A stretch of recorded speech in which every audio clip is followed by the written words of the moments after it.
Hey guys, it's Kay and welcome back to my channel. Now for today's video, super exciting because medyo different siya sa mga ginagawa kong videos in the past couple of weeks. Because in today's video, we're going to be doing a Q&A video because I just want this video to be something na parang something that you would get to know me a little bit more better. Para sa akin, importante yun na makilala niyo ako, kung ano ba talaga ako. And I wanted to get to know you guys as well para naman meron tayong connection together. So a few days ago, I asked you on Instagram kung ano yung mga questions na gusto niyong tanungin sa akin or just like random questions. So, ang dami niyong nireply, ang dami yung nag-reply dun sa poll na yun, hindi ko yung na-expect. I can't wait to answer all of the questions that you guys asked me. But before we go ahead to Instagram and answer all the questions, I'm going to be sharing a few things about me na hindi nyo pa alam. So the first thing that I want to share is my name. So most of you guys know me as Kay, kasi yun yung usual na username ko, or like that's what I use when I'm in front of the camera. It's easy to remember, it's very common, kaya Kay yung ginagamit kong pangalan. But in reality, hindi talaga Kay yung real name ko. My real name is Cynthia Kay Ann B. Reyes. I know, it's too much, It's spelled as S-Y-N-T-H-E-C-H-E. It's very uncommon yung name ko, yung Cynthia Kay. It came from the Bible.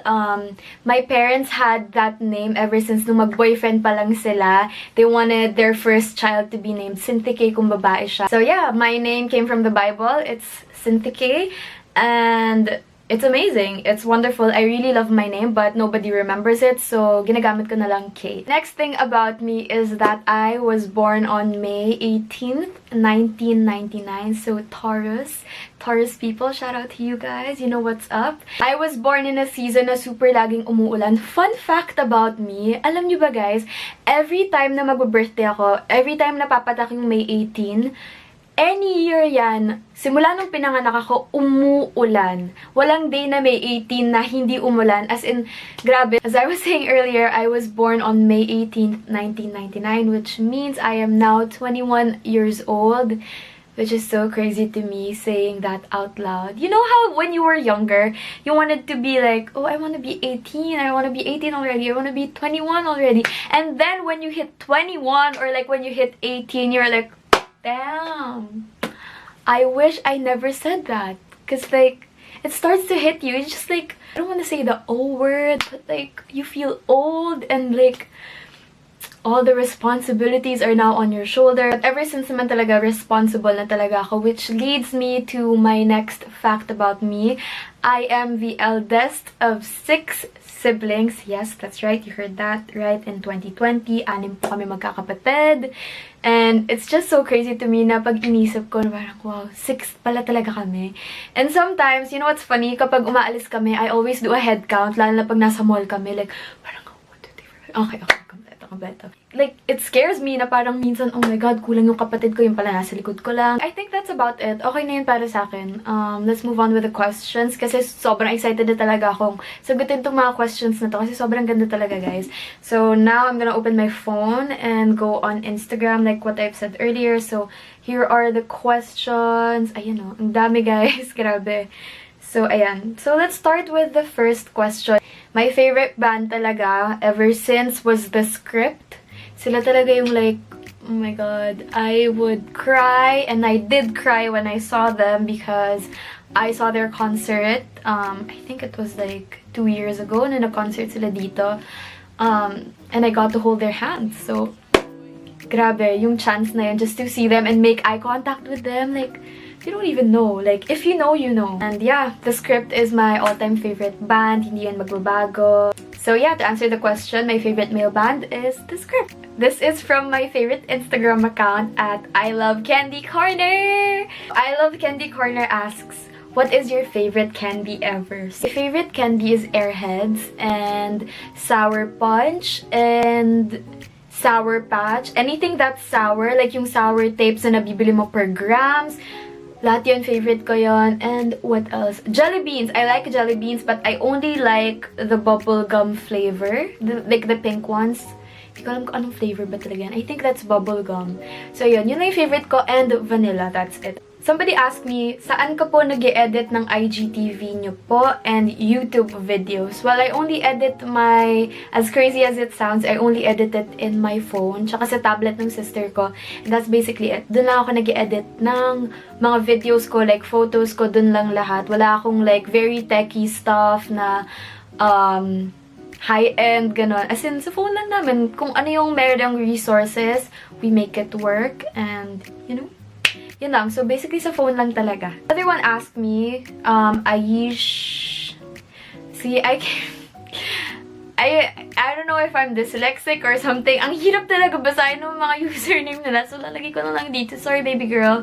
So, she asks me, are you the only one who shoots and edits your IG photos? If yes, where? And if yes, where and how? So, to answer the first question, are you the only one who shoots your photos? No, I'm not the only one who shoots my photos. I have to give credit to my sister Kim for always taking beautiful photos of me. Yung mga nakikita nyo sa feed ko na mga pictures, nalagay ko siya dito, somewhere. Yung mga nakikita nyo mga gandang pictures sa Instagram ko, halos lahat yan siya yung kumuha, lalo na yung mga beauty shots ko. So yeah, shout out to my sister. Super love ko talaga siya for doing it for me. Kahit wala pa akong pambayad sa talent niya. But I'm training her to be like the best para if we want to do this long term, alam mo yun, kaming dalawa lang yung gagawa nun. And yeah, we're sisters. And sometimes yun talaga yung nagiging bonding namin, which is really nice because we get to be closer to each other. Hindi yung nagiging hindrance para magtulungan kami sa pagdating sa mga ganyang bagay and in life in general. So, I love my sister so much and maswerte ka kapag meron kang kapatid na ganun. So, ayun. I'm not the only one who shoots my photos. But, pero pag yung mga selfie, minsan ako na lang yung nag-shoot nun. Pero pag yung like super pakak, super ganda, hindi ako yung kumuha nun. Post lang yung ate mo dyan, tapos yung sister ko yung kumuha nun. So, okay. To answer the second question, ang daming sinabi. To answer the second question, yes, ako yung nag-edit ng photos, ako yung nag-curate.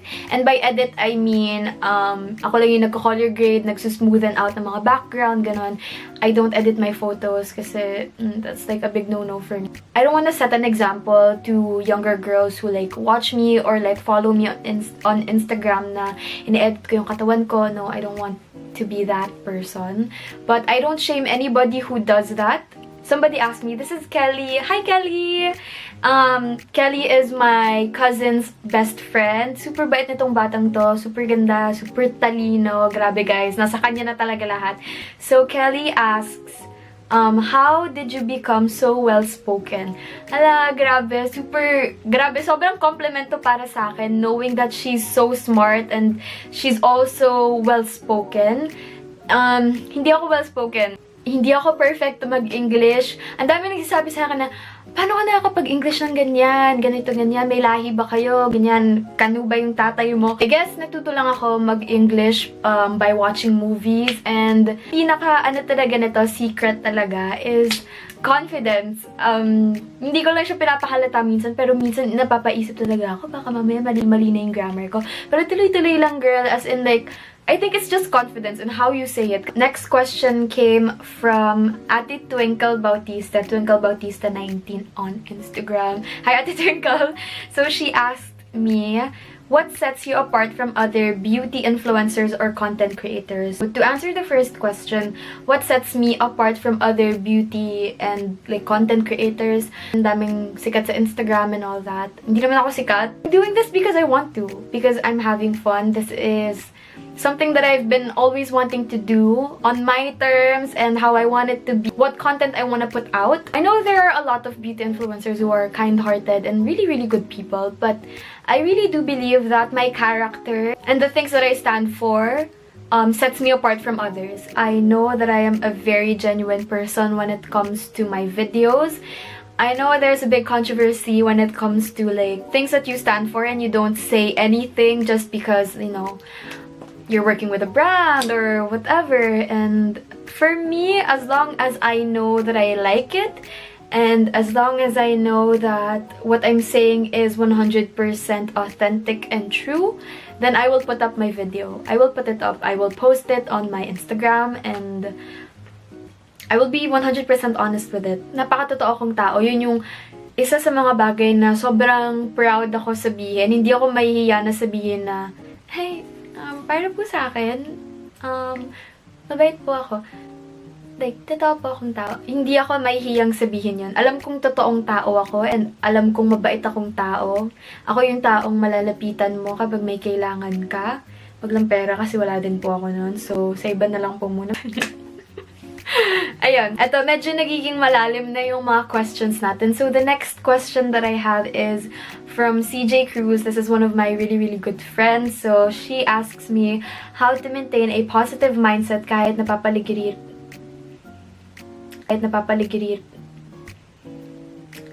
How to maintain a positive mindset kahit napapaligiran ka ng mga toxic.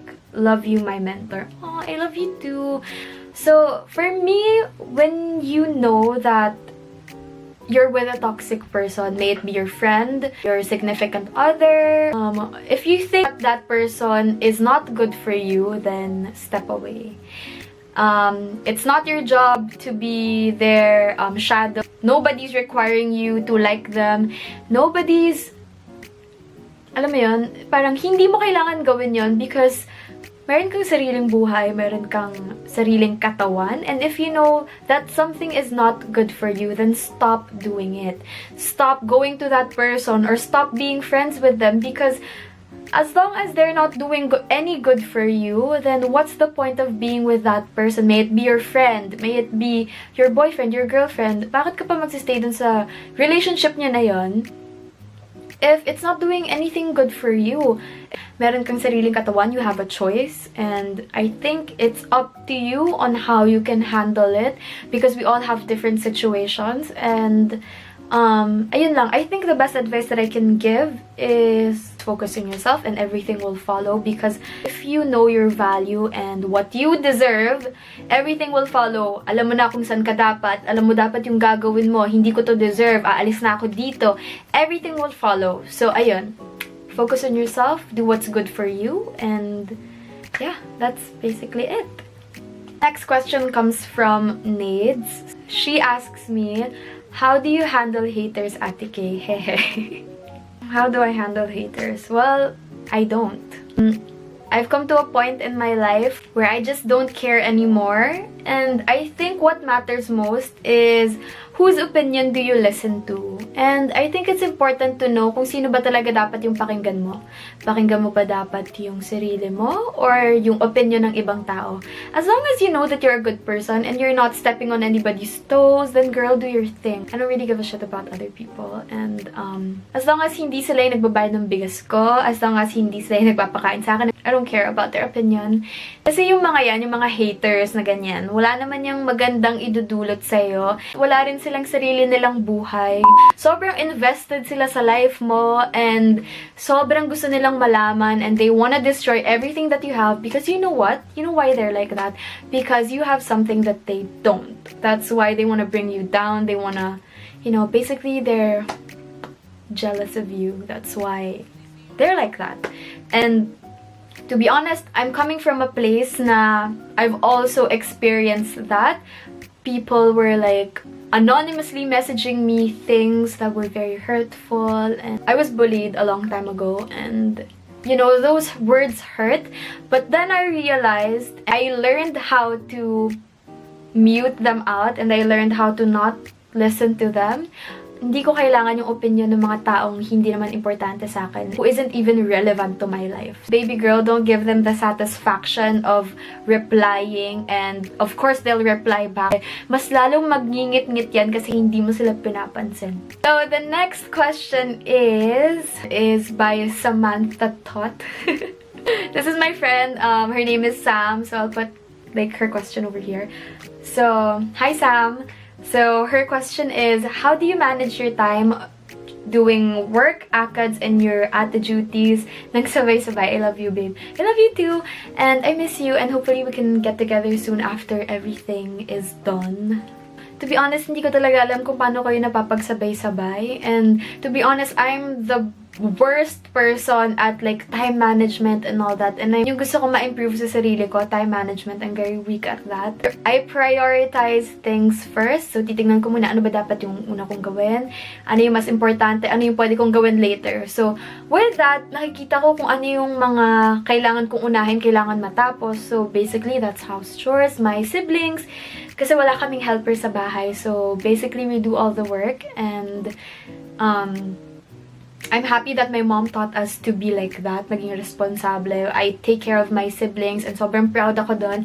Hindi madaling mag-alaga ng kapatid, ng bata. So, ayun, kung ano yung importante, yun yung unahin mo. Yun naman talaga dapat. So, the next question comes from my friend Ams. So, I'm gonna put her question here. So, how do you deal with ma-attitude na people, like people from com before... like people from com. So my friend Ams, she's a musician, she's a singer. Like a couple of months ago, naglabas siya ng single niya, naglabas siya ng kanta niya, and it's titled Dead. And I want you guys to hear her. Sobrang ganda ng boses niya. She's so talented. She writes her songs, and I'm gonna put a link down below para mapakinggan niyo yung kanta niya, her latest song. So ayan. Just want to help my girl out and promote her song.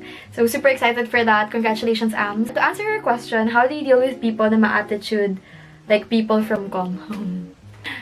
Okay, to be honest, my experience like Adamson in like communication arts, as we all know, very infamous ang mga com students in being talkative, in being very ma-attitude and all that. But, hindi ko naman nila lahat, pero may mga couple experiences ako na hindi talaga maganda. Because to be honest, I have a really, really, really strong personality. And if I don't like somebody, it's not that I'm gonna say that I don't like them, but hindi ako magpepeke-pekean na, oh, I like you so much, oh, that girl, ganun. I'm not that type. So, if I don't like you, then I won't talk to you, and I don't wanna engage with you, especially pag may ginawa ka sa akin. And, how do I handle that? I don't, basically. I don't give them my time because they don't deserve my time. And I don't think na importante na isipin mo pa yung iniisip ng ibang tao. So the next question came from Frowning Child. Ang gaganda ng mga tanong niya. Very deep.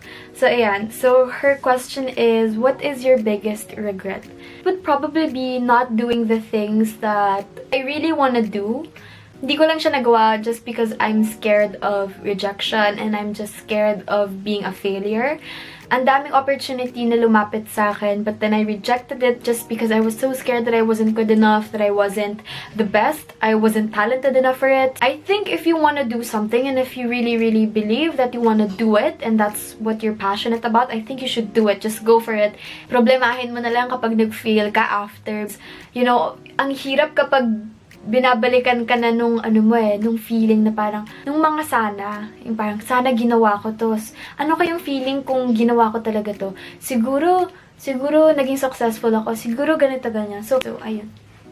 So the next question comes from my tita. This is, his name is Mark, and we're really, really close. And he asks me, what is your biggest rejection and how did you manage it? Oh my god. How did I manage that? It's not really a rejection, but like when my contract ended with MYX, coming from a place that was my dream job and knowing na it's about to end, it wasn't gonna continue anymore. It was really hard to accept because I worked my ass off. I went there every single day and I just felt bad. And just to hear the words that I'm not gonna continue on was like the hardest thing to swallow in my entire life. And I didn't even know how I didn't cry at that moment because afterwards it felt like it wasn't happening. You know those scenarios that like it felt like it wasn't happening and then it hits you that that really did happen and I'm not doing my job anymore. It's over. And I think one of the things that really kept me going at that time was my mom talaga. Because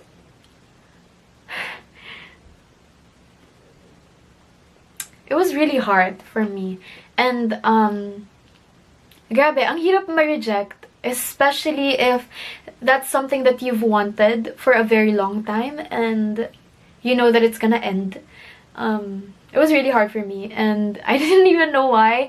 Kung paano ko na-manage na hindi umiyak. I just said, okay, thank you so much for the opportunity, and I really did have like the most amazing time. And ayun, so what kept me going was like, honestly, like my mom. Narinig ko yung boses niya. Like, you know, sa mga movies na parang, anak, kaya mo yan, go lang.